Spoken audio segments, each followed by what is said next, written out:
ഇന്ന് തന്നെ ഡൗൺലോഡ് ചെയ്യൂ. കാണൂ നിങ്ങളുടെ ഫേവറേറ്റ് ഷോസ്. ശാപമോക്ഷത്തിനു വേണ്ടി ശാപം തന്ന ആ കുലത്തിലെ പെൺകുട്ടിയെ അന്വേഷിച്ച് നടക്കുകയല്ലേ നമ്മള്. കണ്ടെത്തിയാലും അതുകൊണ്ട് പ്രയോജനം ഉണ്ടാവുമെന്ന് തോന്നുന്നില്ല നന്ദ. അമ്മ എന്താ അങ്ങനെ പറഞ്ഞേ? നവീനും ഗാഥയും തമ്മില് വല്ലാതെ അടുത്തു പോയിട്ടുണ്ട്.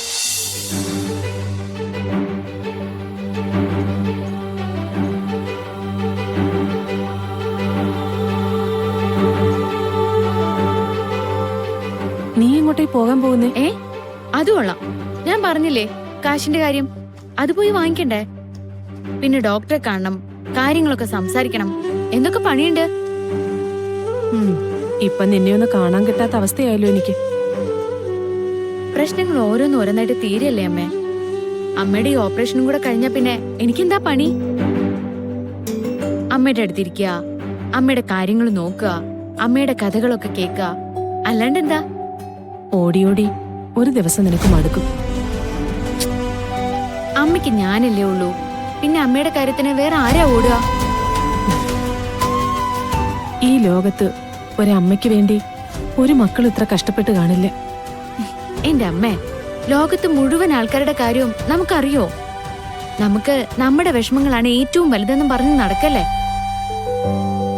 ആശുപത്രി വരാന്തയിൽ ചെന്ന് നിൽക്കുമ്പോ എന്തോരാൾക്കാരാ സങ്കടപ്പെട്ടുകൊണ്ട് അവിടെ ഇരിക്കുന്നത്. എല്ലാവർക്കും പ്രശ്നങ്ങളുണ്ട്. ആ പിന്നെ റോഡിൽ ഇറങ്ങി നടക്കുമ്പോ ആരും അത് കാണിക്കുന്നില്ലെന്നേ ഉള്ളൂ. വേഗം ഇങ്ങോട്ട് എത്തില്ലേ നീ? പിന്നെ അല്ലാതെ, ഞാൻ പെട്ടെന്ന് പോയിട്ട് വരാം കേട്ടോ തങ്കം.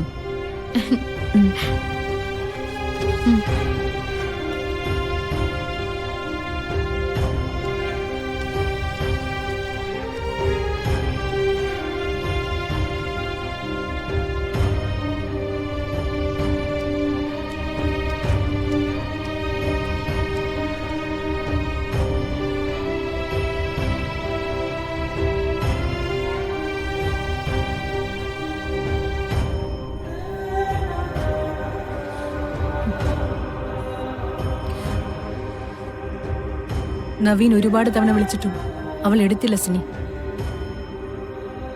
അവള് ഞാൻ പറഞ്ഞ അനുസരിച്ച് തുടങ്ങിയതിന്റെ ലക്ഷണം അത്. പക്ഷെ എന്റെ മോൾ എത്ര വേദനിക്കുന്നെന്ന് എനിക്കറിയാം. അതെനിക്ക് സഹിക്കാൻ പറ്റില്ല. മാം, ഇനി നമ്മൾ എന്ത് ചെയ്യും? വേർപിരിക്കാൻ തീരുമാനിക്കുന്നത് മാമാണ്. എന്നിട്ട് അതിന്റെ പേരിൽ സങ്കടപ്പെടുക എന്ന് പറഞ്ഞ അവളുടെ സന്തോഷം, അവളുടെ ചിരി, അതാ ഈ ലോകത്തെ ഏറ്റവും വലിയ സമ്പാദ്യം എന്ന് കരുതുന്ന ഒരു അമ്മയാ ഞാൻ. അവളെ കരയുന്ന കാണാൻ എനിക്ക് വയ്യ.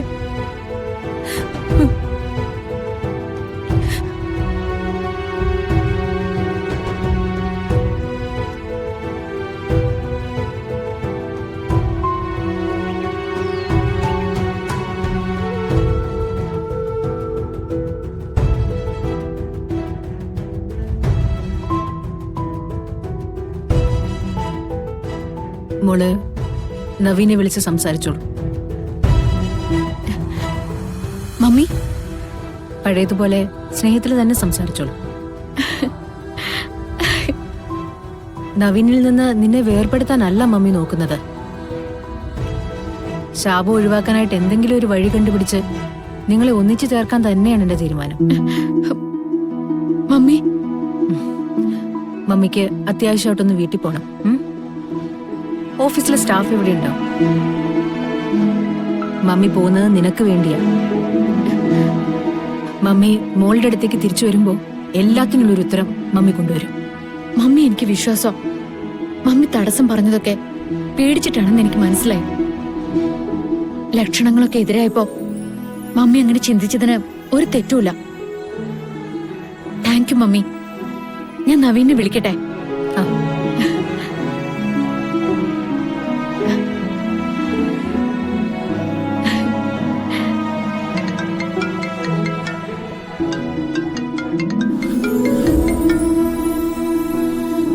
എന്താടോ, താൻ ഉറക്കമായിരുന്നോ? ഫോണ് സൈലന്റ് ആയിരുന്നു, ഞാൻ കണ്ടില്ല. രോഗിയല്ലേ, കിടക്കാതിരിക്കാൻ പറ്റുമോ? എന്ത് രോഗം? തനിക്ക് ഓർമ്മയുണ്ടോ? ഞാൻ ഹോസ്പിറ്റലിൽ കിടക്കുമ്പോ താൻ എന്നെ വന്ന് എണീപ്പിച്ച് കൊണ്ടുപോയത് തന്റെ സർപ്രൈസ് കാണിക്കാൻ. അതുപോലെ ഞാൻ അങ്ങോട്ടേക്ക് വരട്ടെ? തന്നെ പൊക്കിയെടുത്ത് തനിക്ക് ഇഷ്ടപ്പെട്ട സ്ഥലത്തേക്ക് കൊണ്ടുപോവാൻ. തന്റെ അസുഖമൊക്കെ അപ്പം മാറൂടോ. ഇപ്പൊ വേണ്ട. ഇപ്പോ എന്റെ മോനവിടെ ബിസിനസിന്റെ കാര്യം എന്തെങ്കിലും നോക്കിയിരിക്കെ. ഞാനിവിടെ സേഫാ. ആയുഷോ? യെസ്. ചിലപ്പോ ഇന്ന് ഡിസ്ചാർജ് ആവുമെന്ന് തോന്നുന്നു. Thank God. ഡിസ്ചാർജ് ആയിട്ട് വീട്ടിലേക്ക് പോകുന്നോ അതോ ഇങ്ങോട്ടേക്ക് വരുന്നോ? അങ്ങോട്ടോ? അതിനെന്താ? താൻ രോഗിയായിട്ട് കിടക്കുമ്പോ കളരിക്കൽ കുടുംബക്കാര് തന്നെ എങ്ങനെ പരിചരിക്കുന്നതെന്ന് നോക്കാം. സിത്താരമാമനോട് പറയും അങ്ങനെ ഒരു പരീക്ഷണം കൂടി നടത്താൻ. ഒരു പരീക്ഷണവും വേണ്ട. തൽക്കാലം മോൻ ഫോൺ വെച്ചോ, ഞാൻ പിന്നെ വിളിച്ചോളാം. താൻ ഹാപ്പി അല്ലേ? I am happy. then okay. അല്ല കഥ, തന്റെ അസുഖം ഭേദമാവുന്നവരെ വിവാഹം നീട്ടിവെക്കുന്ന കാര്യം ഞാൻ ഏറ്റു. പക്ഷെ അതിനപ്പുറത്തേക്ക് നടക്കുമെന്ന് തോന്നുന്നില്ല കേട്ടോ. എന്ത്? അതിനപ്പുറത്തേക്ക് എനിക്ക് ക്ഷമിച്ചിരിക്കാൻ വയ്യ, അത്രേ ഉള്ളൂ. ഓക്കെ. മമ്മി, നവീൻ ചോദിക്കാം ഇവിടുന്ന് നേരെ കളരിക്കലേക്ക് ചെല്ലുന്നോന്ന്. അത്രയ്ക്ക് ഇഷ്ട എന്നെ. ആ മോളെ, മമ്മി വീട്ടിലേക്ക് പോവാ. And get ready for A surprise. Okay?